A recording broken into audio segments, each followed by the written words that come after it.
Good day everyone, I'm Hurliron of Warfire Reviews here and back at it again with my review for the Leisure SO8. This is one of their newest IEMs, the SO8, and this sports a planar technology according to the specifications. This review won't be possible if hindi tayo pinadala ni Leisure ng unit for us to review the SO8. So, I'd like to thank them since it is an honor to be noticed by them. Okay? Ito yung box. As you can see. Pinapakita niya talaga na yung SO8. I kinda like the design. Leisure always has this industrial design na mas premium and mas robust yung motif to it. Hindi sila gaano parang what do you call this, hindi sila yung elegant, cheeky na design. No hate naman doon actually. May mga prefer din akong design na parang visually pleasing and such. Pero I do like I also like as well yung mga gantong type ng design na industrial nga, robust, parang may certain shapes and such. Ayan, you can see. And Leisure SO8. I do have to note however na this is as you can see, it has a sticker that it says this is a demo unit or a demo. So this may mean na what I have here is a demo unit and yung retail unit might have a slightly different sound compared to the demo unit. I am not sure about this, but I'll keep you updated if may magbago man. Okay? And as you can see, ayan yung specifications niya. Diba? Ayan, yung klase material, CNC, aluminum, yes, it really shows. Papakita ko mamaya. And yes, planar magnetic, ISO 8. Ayan, as you can see. Yep. Kind of see it there. Ayan, diba? Tapos yung niya. Ayan. And ayan tingnan nyo, yung impedance niya 26 ohms daw, pero 26 ohms tas 105 decibels. So on paper it may seem na hindi siya gaano mahirap i-drive, but I'll explain later. Okay, so sa pag once opened yung box is ito yung bubungad sa inyo, yung accessories niya. Ang accessories lagi ng Leisure is hindi gaano madami, but yung quality really speaks for it. Maganda yung quality ng ng accessories. Actually, even yung IEMs ng Leisure. Okay? And ayan yung case niya. And this is a matte rubber. Katulad nung sa DC4, matte rubber yung finish neto. Ayan. The screw on cap siya. Yep. And ayan yung laman. Yeah, we have different sets of ear tips, 2 sets to. What I have now with me is the vocal small or vocal medium ear tips. I do believe this is a vocal medium ear tips. Pero you have 2 choices. Meron kang vocal ear tips and balance ear tips. It just so happened na mas fit sa tenga ko yung vocal ear tips. But both ear tips are good. Mas gusto ko lang yung seal ng vocal ear tips kasi mas smooth, softer sa tenga. So, depende sa tenga mo yan. But ayun yung ginamit ko. But I tried both actually. I tried both na yung balance tsaka yung vocal ear tips. Okay. Gusto ko lang talaga yung vocal. And then, see. Meron pa, diba? Meron siyang 6 pairs ng ear tips. And ayun, ito. We have here yung modular 4.4 plug, balance plug, which is a nice touch dito sa Leisure. Hindi siya nag-iwan na since hindi porket planar magnetic yung driver namin, hindi ka na namin bibigyan ng balance na plug for it. Since ang ganda ng ginawa ng Leisure dito, na this is quite practical in my opinion na maglagay din sila nito ng balance. Kasi it is very needed sa IEM na to. And ayun, punta na tayo sa IEMs itself. So ito yung IEMs itself, as you can see. Yes, maganda yung design niya. It is it is small sa tenga ko. I like the fit of this one. Siguro sa smaller ears, this will be a regular fit for them. Maganda yung fit neto. At sa tenga ko at least. And then yung design niya, kitang-kita SO8 doon and the logo ng Leisure. Ayun yung SO8. Ang ganda ng design. I kinda like the design of this one. Sleek, minimal. No free, ayun na, diba? Ang ganda ng design. Pag ganyan siya sa tenga mo, actually, pag sinuot mo, nakaganyan siya, nakaganyan. And ito yung design sa kabila. Yan. Yun yung logo ulit ng Leisure. Okay? Yan. Maganda yung design nila. It has always been industrial. It has been always industrial. Lahat na nakikita ko, sobrang gaganda ng designs. Ito yung cable itself. Yung cable nila, color-wise, I've seen this before. Pero yung build quality is maganda. Maganda siya, tingnan. Maganda yung pagkaka-braid, hindi loose braid. Symmetrical yung braid. And matibay talaga. As we all expect from them. Okay? And then, may, dito, may heat shrink pa nga eh. This is nice. And then, meron ding cable winder. And ito yung modular cable design ng Leisure, which is a nice touch for adding a reliability and durability, kasi hindi mo siya basta-basta mahila lang na ganyan. This is need mo munang i-twist to. This is probably this is the lock. You need to twist that. Okay, tapos hilain mo to right after. Tapos ikakabit mo yung 4.4 na plug, tapos ikutin mo lang yan ulit. Ipapasok mo muna pala, tapos didiin mo papunta dito, then ikot mo to ulit para mas-secure, diba? That is a nice touch, okay? As for the drivability wise, medyo sensitive sa source to, and this needs an extra amount of juice. Pero I do believe na hindi naman niya need ng amplifier actually. Ng dedicated amplifier. Kahit powerful dongle lang like the FiiO KA11, ganyan, 'di ba? Yung kayang ng at least 240 to 50 milliwatts of power. Ayan. That will serve you well yun. Yung Fosi Audio DS1. It is fit din dito. Ang ginamit ko dito is itong Tanch Gym. The Tanch Gym Space. Kaya na ito mag-output ng at least hanggang 240 milliwatts of power. And itong Hydee's S9 Pro na sa 3.5 gaya niya ng 100 milliwatts of power. So I can confidently say na hindi ako nagkulang sa power na ginamit ko dito with this IEM. Ngayon, wala naman siya ganong difference actually if you feed them enough power, yung 3.5 and 4.4. But for me, I prefer the 4.4 kasi meron siya, it can be placebo or very negligible, pero mas maganda yung refinement, mas maganda yung crispiness ng space. Mas maganda, crispiness. Tama. Sorry. Mas maganda yung crispiness ng overall sound and yung sense of imaging. Ayan yung tamang term, sorry. Yung sense of imaging niya, yung refinement sa technicalities. Mas maganda and mas malinis kapag naka 4.4. To me at least, okay?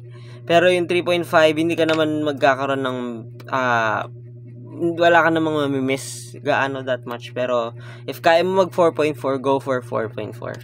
Walang problem dun, okay? Ayan. So, how does this sound? In general, kahit aling tips yung gamitin mo dito, it can be the balance or it can be the vocal tips. Ang tunog niya ay a neutral warm sounding set, which anong tawag dun? Bihira ako magkaroon ng ganun na magugustuhan ko, but this qualifies to that, to my preference actually.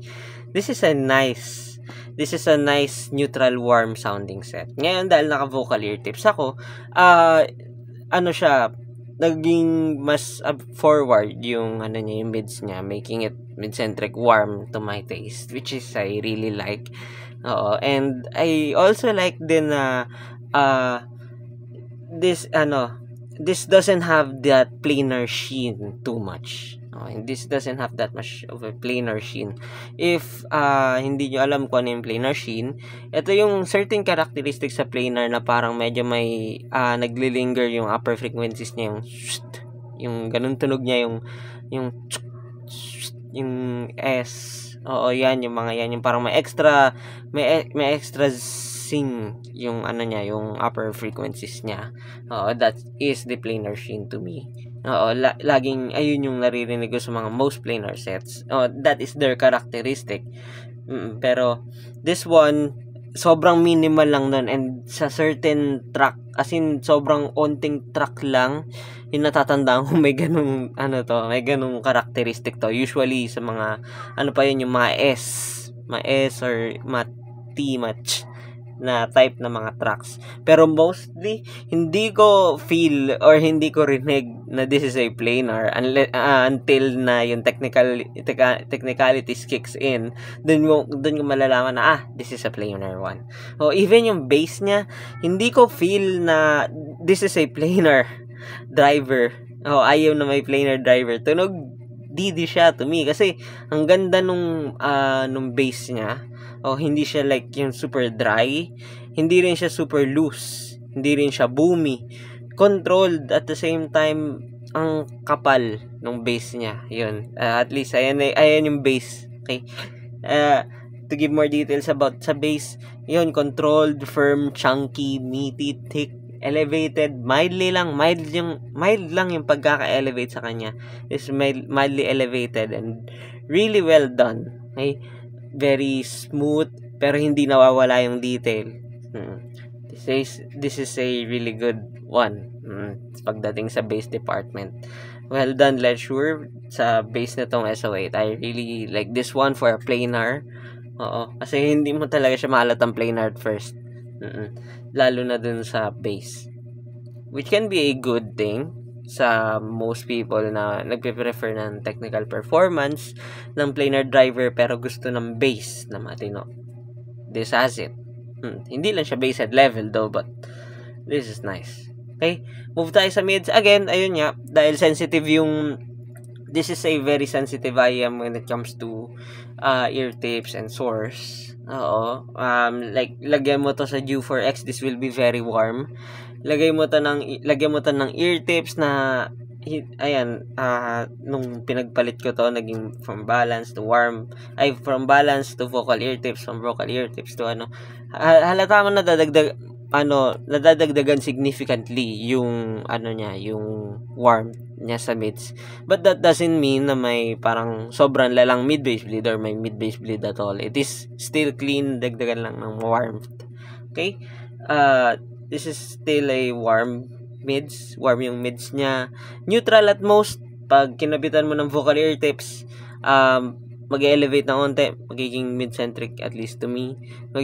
Kasi yung vocals niya, I guess yun yung reason kung bakit nila tinawag na vocal ear tips. Yung vocals niya is like nagpo-forward up to the point naman na hindi naman siya nasally, ganyan. Hindi naman siya yung sobrang parang shouty din either. Nagkakaroon lang ng parang forwardness sa vocals niya. Which is I really like. And ayun nga, hindi affected din yung soundstage niya, which is I really like. So it depends sa preference mo. But if you still want yung neutral warm sounding set lang, it could be the balanced ear tips. Mas maganda yung balanced ear tips for you. If it's sa'yo, why not, diba? Ayan, yung mids niya makapal, yung vocals ng male vocals and instruments na nandun sa lower mids is makapal as well. So it is a very soothing, very smooth. Oo, pero hindi nawawala yung detail. Andun pa rin yung detail na experience sa mids nito. Okay? Upper mids, it isn't too bright, hindi rin siya bright to me.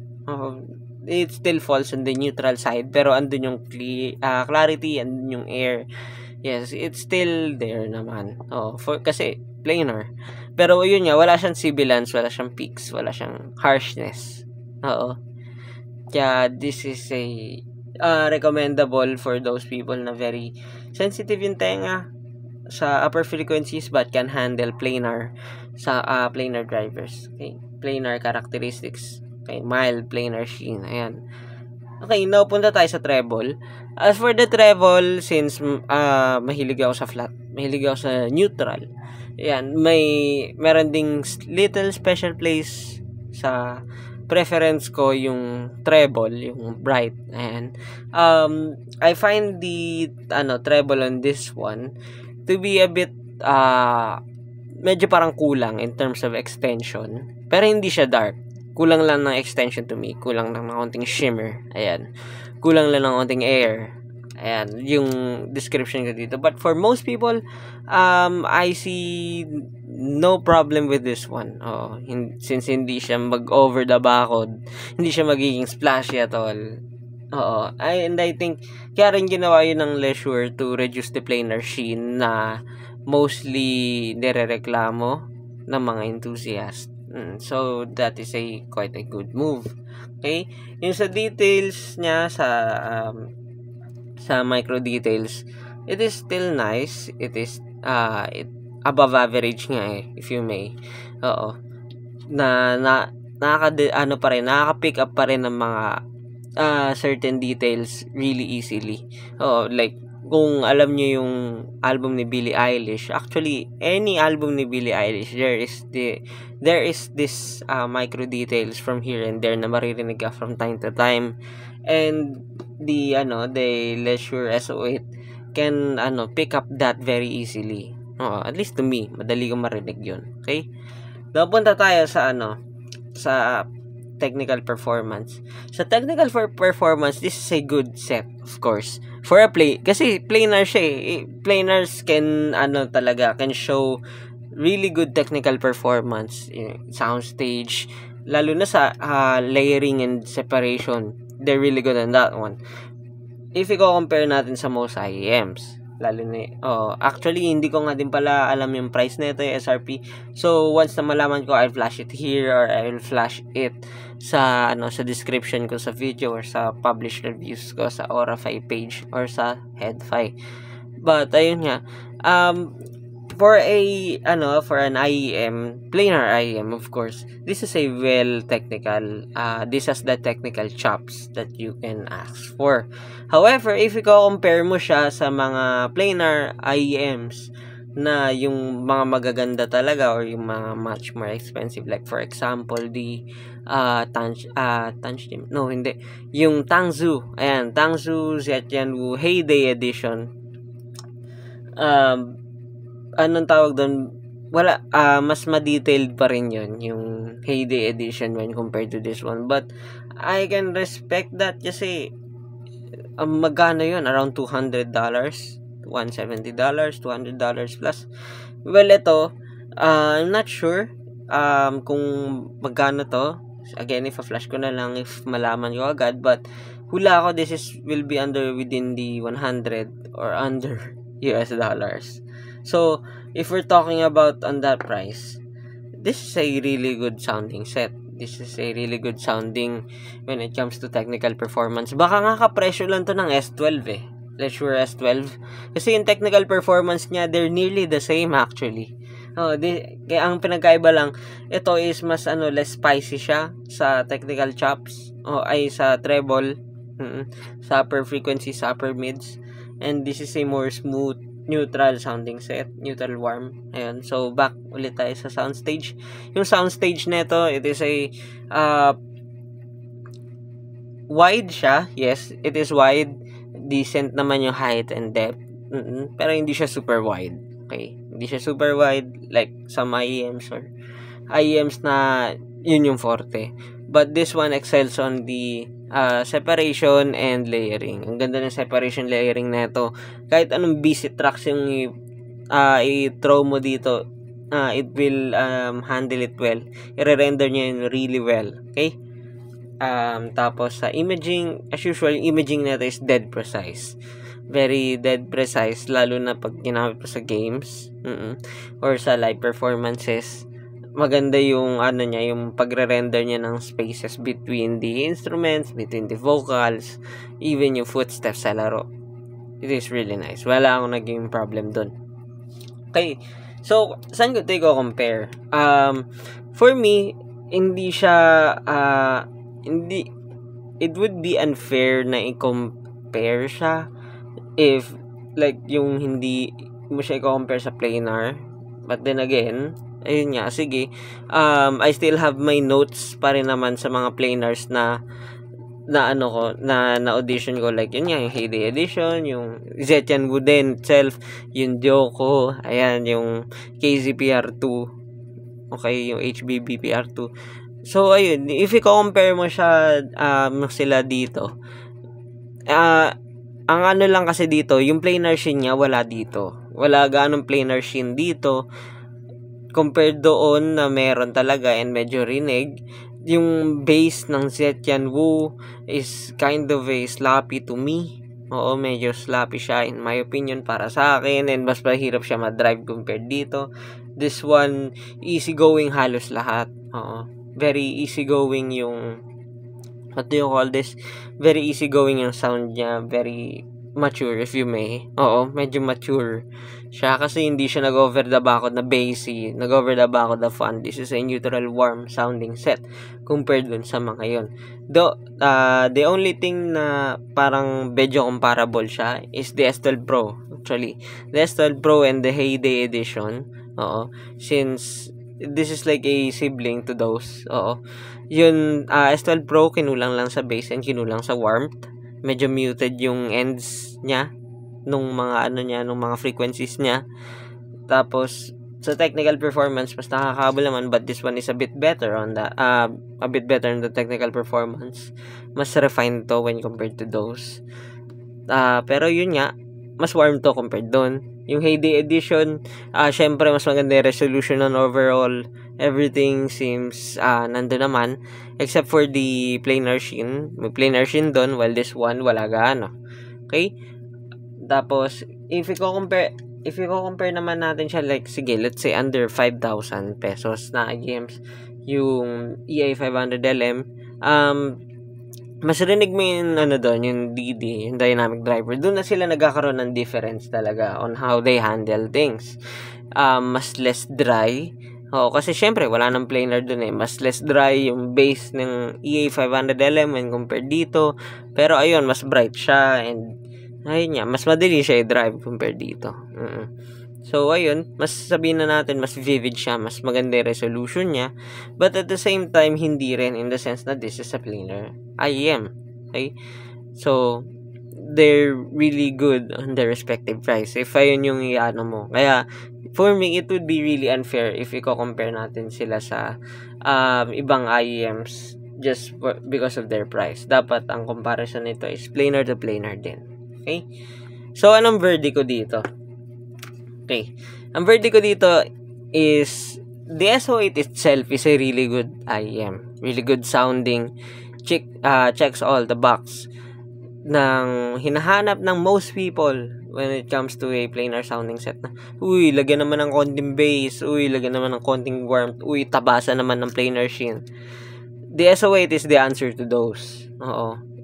I believe I will stick as of now na under 5,000 pesos siya. If under 5,000 pesos siya and ganito yung tunog na makuha mo, this is a nice sounding set.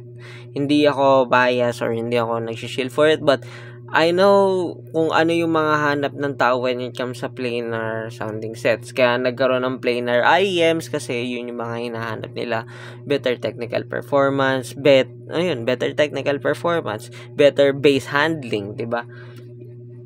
Yun yung parang pinaka hinahanap nila doon, and this delivers it.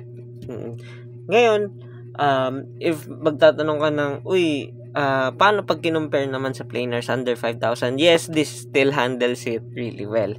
This will be my top recommendation when it comes to planar sounding sets ng under $100. Definitely, this is on the top of it. Ng recommendations ko. Ngayon, if like planars na na-audition ko under 15,000, most likely the Heyday still tops it off. Pero yun nga kasi ang layo ng price difference nila. Kaya ayun, if we're talking about yung value talaga, value for money, the SO8 handles it. Okay? If you're looking for a neutral, warm sounding set na maganda yung vocals, maganda yung mids, maganda yung technical performance, hindi overpowering yung bass, hindi siya bass head level, and hindi siya dry, the SO8 by Leisure is my top recommendation for it, or at the very least my recommendation for it. Okay? And that ends my review for the Leisure SO8. So, ayun, medyo dumating to and inuna ko na talaga na reviewin kasi actually sabay dumating ito at saka itong Twistura D major. Oo, ito yung next kong bababaran and yung next kong i-review. So, stay tuned. But then again, this is the Leisure SO8. Muli papasalamatan ko yung Leisure for sending us this unit in an exchange for a very unbiased na honest review. And yun, ina-assure ko naman lagi na lagi akong honest sa reviews ko. Kasi wala namang mawawala sa akin if magiging honest ako. And yan naman talaga lagi dapat, di ba? And the Leisure SO8. See you on the next one.